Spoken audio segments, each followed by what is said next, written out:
You have to understand that politicians in the Western democracies are actively working against the best interests of the citizens, the best interests of you.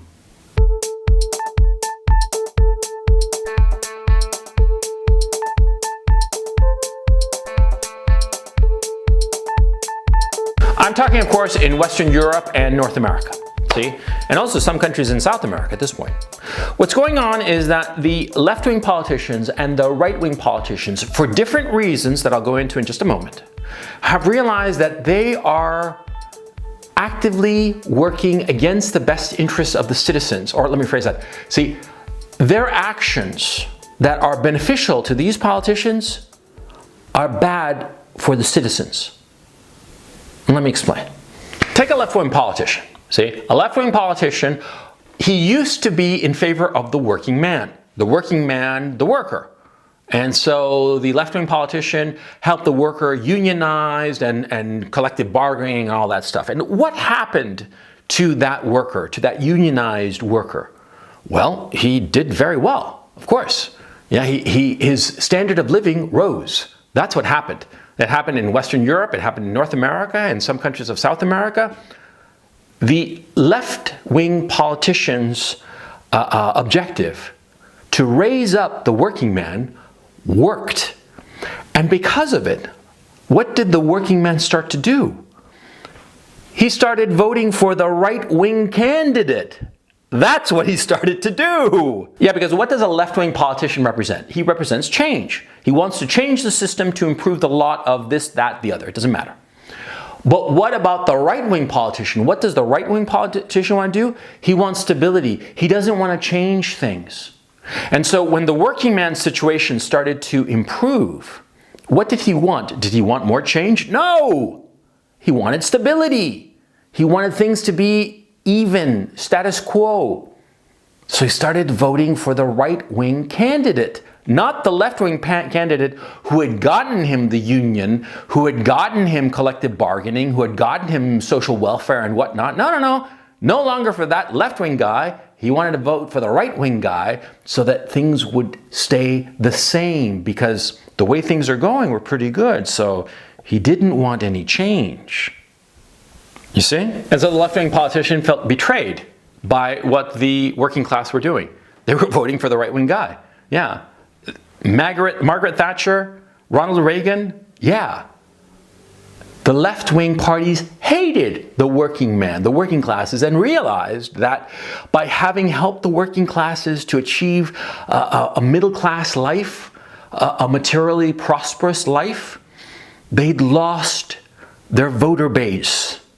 And so they had to get a new voter base.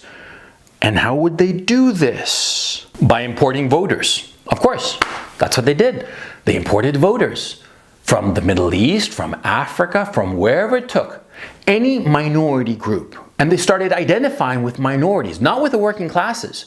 Because left-wing parties before used to identify with the working classes. But after the working classes abandoned them, the left changed to focus on minorities.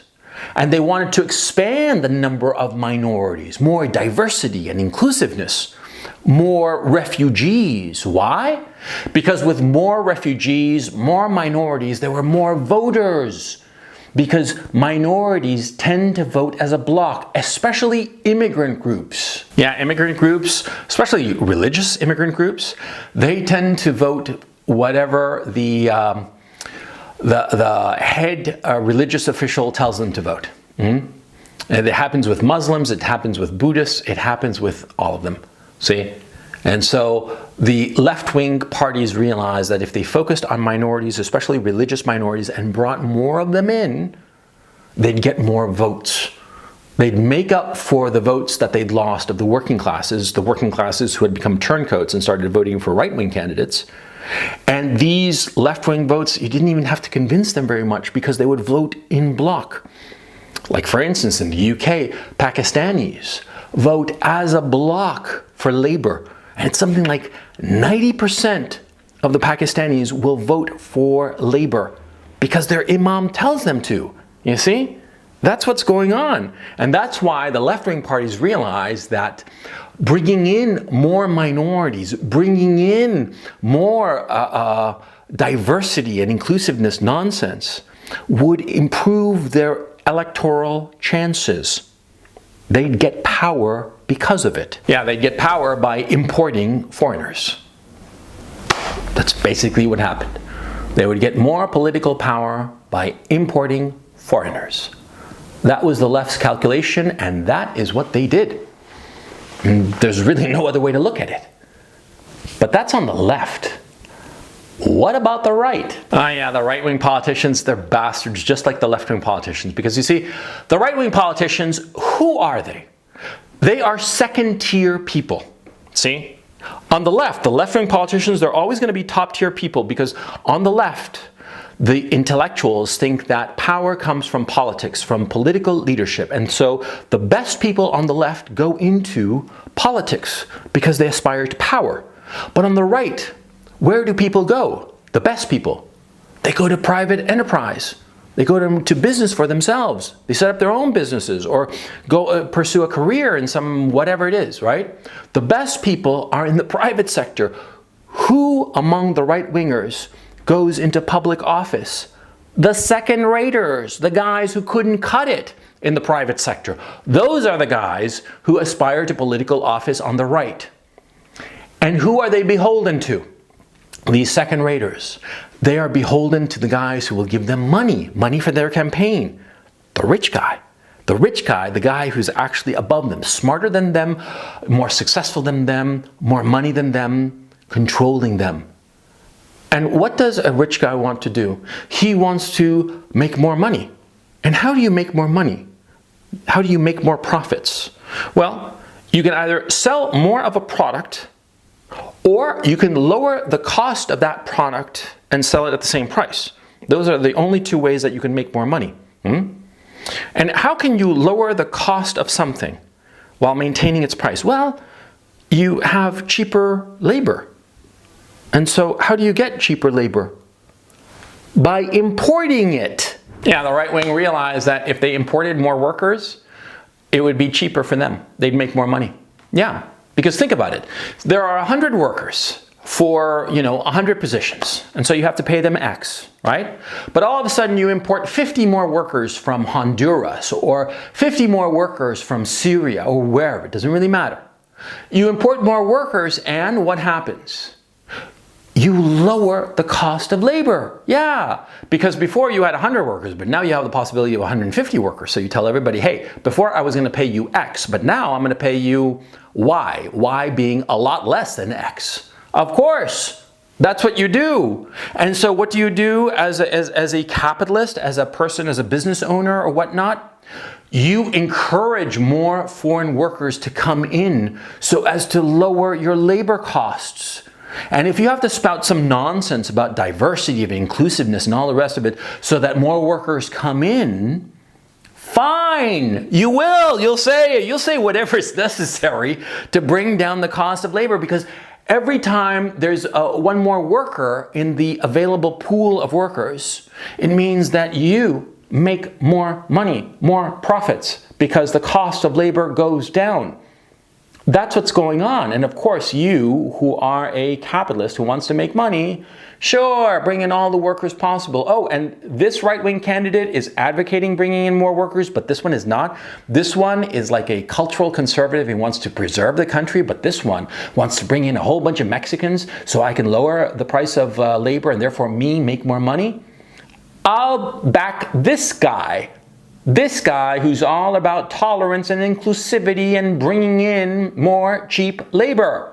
Of course I'm going to back him. And so that's what happened. The left-wing politicians were all in favor of inclusivity and diversity and tolerance and all this nonsense, all this United Colors of Benetton Kumbaya bullshit in order to bring in more voters. And the right-wing politicians were in favor of exactly the same thing so that their corporate masters would have cheaper labor. And so that's how the politicians on both the left and the right want more foreigners in your country who will make your wages go down and who will vote against your best interests, and who will create a whole bunch of social problems, because of course, when you have an ethnically diverse community, you have more crime. You do. You have more crime and you have less trustworthiness. And that's a fact. This isn't me saying stuff. This is scientifically proven. Go look it up. You don't have to take my word for it. Go look it up, Google it. Diverse cultures have far lower trustworthiness because they view each other as strangers, as foreigners, and they don't necessarily like one another. Oh no. Of course they don't. Because the differences of opinion, the biases, the racism that all these different groups had in the old country, they brought to the new country. And of course they expressed these prejudices and bigotries and whatnot. And so you have all kinds of social unrest, as we are seeing now, aren't we? Yeah. We are seeing all kinds of rioting going on in the Western democracies. And what's going on? What are the politicians doing? Oh, they're doing nothing at all. Okay? And in some cases, they're encouraging it because they realize that by encouraging it, they actually get more power. And so you have to understand the politicians are actively working against you. This is a fact.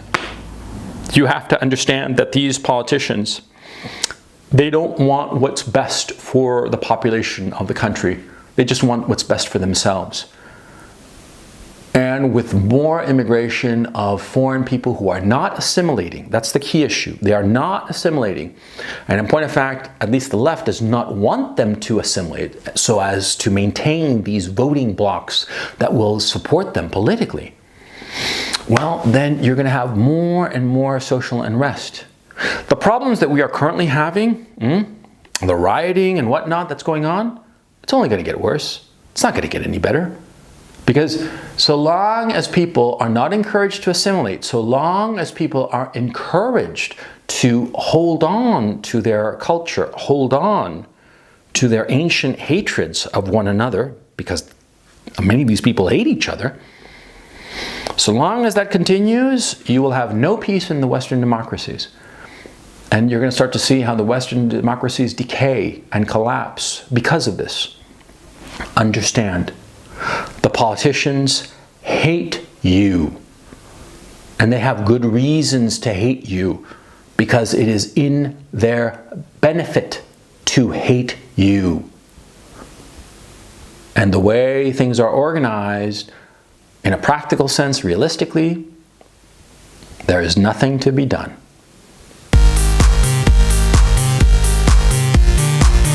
Hi guys, thank you so much for supporting me as always. I so appreciate it.